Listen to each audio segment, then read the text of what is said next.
What's up, Facebook? It's James Hatfield. While Charlie's sleeping, just left church.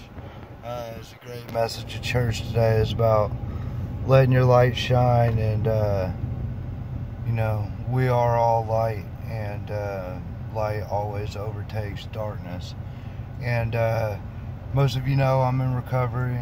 I've got about 18 months, and what I've done with my recovery has worked thus far, and trying to continue what I've gained in my recovery and continue being a better person and make better decisions. And this morning I woke up late, slept right through the alarm. I went to a birthday party last night, somewhere I shouldn't have been. Not that anybody was doing anything crazy or bad, but they were having a good time drinking, and that's all good if you're not someone in my position. I'm a drug addict all the way to the bone, to the core. I like to get high on a whole nother level of using drugs and alcohol.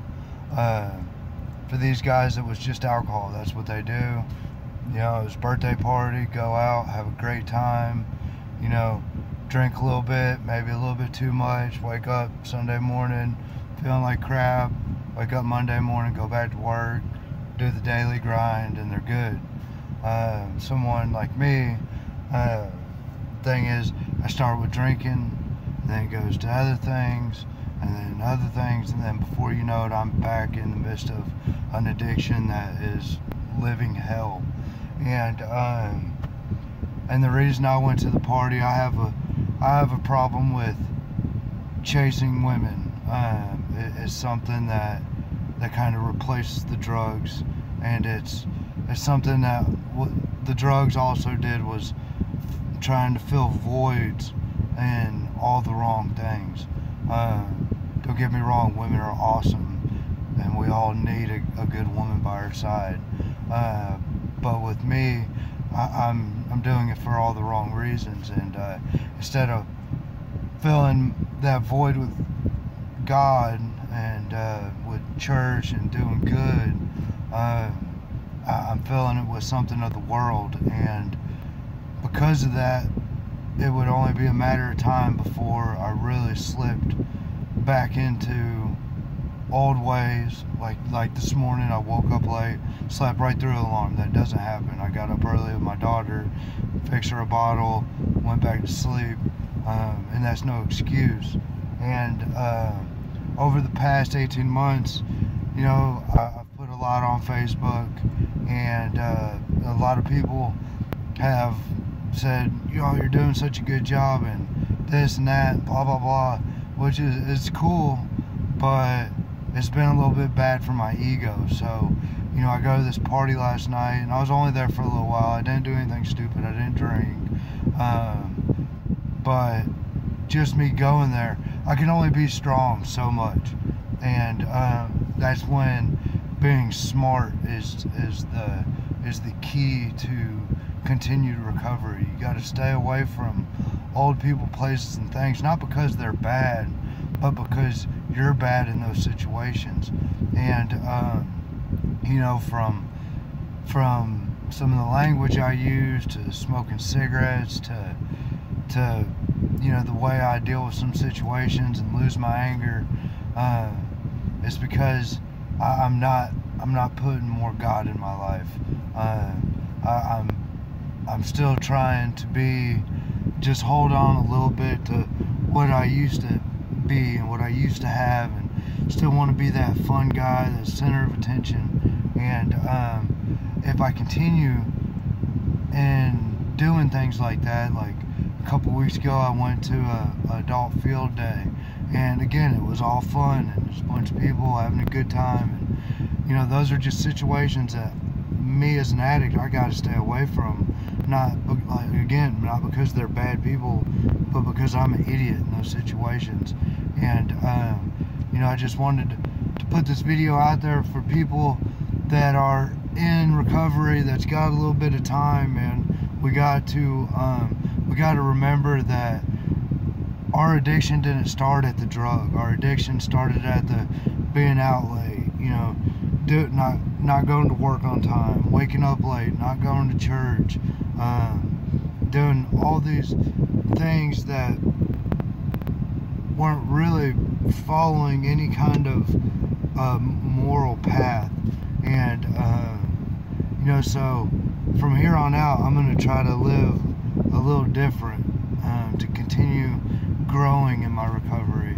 And if you're in recovery and you just kind of plateaued and you're feeling like you done lost the pink cloud and recovery is so boring, recovery is not boring. We get bored because we think we're bored because everybody else, they're able to go out and party and go to the pool and drink and have a good time. But us as addicts, we can't do that. We're not. It's not that we're not strong enough. It's not that we're weak. It's not that we're stupid. It's we have an issue with trying to fill voids in our life with other people, with other chemical substances, whether it be alcohol, meth, heroin, Xanaxes, you know, this legal crap that they sell over the counter. I mean, hell, all the way even down to Robitussin, Robotripping. These are all issues that you know, we'll start to slide back into if we don't keep an eye on where we're at in our lives. And you know, I don't know if this will help anybody. I don't know if you're struggling with the same thing. I know that I'm struggling, and I've got one main goal. You know, my goal is to be a good father and to be as much of a great parent on both ends, mother and father, to my daughter. And she deserves for me to really make sacrifices in my life, where I'm not going and partying and, you know, sleeping with girls or meeting new girls and hanging out with all my old buddies. You know, I miss them, but I can't be the old James that I was. I've got to continue trying to change and continue trying to grow and trying to be a light so that other people can see what I'm doing in my life and see that I've got God and that I'm giving glory to God. If it wasn't for God, I would have never gotten clean. But if I continue letting these little things that I'm actually on my 4th step, and you know, it's our character defects, and there's some character defects that I love about myself, and a lot of people, they love that about me also. You know, I'm kind of you know, and that's what we do as addicts. We hang on to these little things that we don't want to change. You know, like my pastor was saying today, finances, you know, girls, all this stuff that you don't want to give it all to God. And you know, even if you don't believe in God, you know, and you believe in a higher power, I don't completely agree, because I just don't get that. But if whatever it is that you look up to and that you want to live a better life for a reason, whatever it is, and to change all your moral ethics of your life, you've got to change everything. Recovery it's all or nothing. You can't go with 1 foot in the water and 1 foot out. It doesn't work like that. It might work for a little while. It might work for 12 months, 18 months, you know, maybe even 2 years. They say up until the time you hit 5 years in recovery that you're really not, and you're never in the clear, but you're really not, you know, close to being in the clear until 5 years. And you know, another little statistic, if you continue smoking in recovery, you're 50% more likely to relapse. And I had a hard time understanding why, and that's why I'm making this video, because there's some things in my life that I didn't want to let go because I enjoy them. I love them, you know. I like laughing at stupid things. I like smoking cigarettes. I like, you know, I like women. It's one of my issues.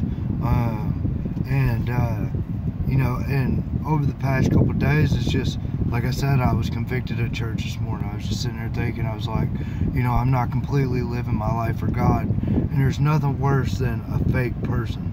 And I just don't want to be that fake person. I want to be someone that people can look and be like, okay, he's really doing this thing, and if he can do it, I know I can do it. And they change. And you know, so I'm just trying to be a light in a dark ass world that we live in. But I love you guys. I hope that this little message maybe reached that one person that needs to hear it. I know that more than anything else, I just needed to get this off my chest and kind of put it out there, and make myself accountable to the world and to all the people that surround me in my life. I've got a bunch of you guys out there, and I never want to live in a way where it doesn't look like I don't appreciate it, and appreciate all you've done for me, down to the simple, man, you're doing a good job, this and that, the likes on some of my stuff. It's not, it doesn't mean anything, but it does mean that you're behind me, and you know, and I want to continue growing and continue gaining nice things. I like air conditioner. I like having my license. I like all this stuff that I've gained thus far. But there's a lot more stuff in my life. I still live with my mom. I'm a single guy that I can't commit to any one lady because I have an issue with proving myself and looking for others to make me feel whole. And you know, I'm not looking to God in those areas and that's where I need to be in my life, because you know, I've seen what God did to me and the changes I've made, and it saved my life. And you know, if you guys knew me when I was out there getting high, you would know I should be dead. But I should have been dead when I got in recovery, and I wasn't. And if I ever slip on my recovery and go back out, it's surely that I will die, because I am a heroin junkie.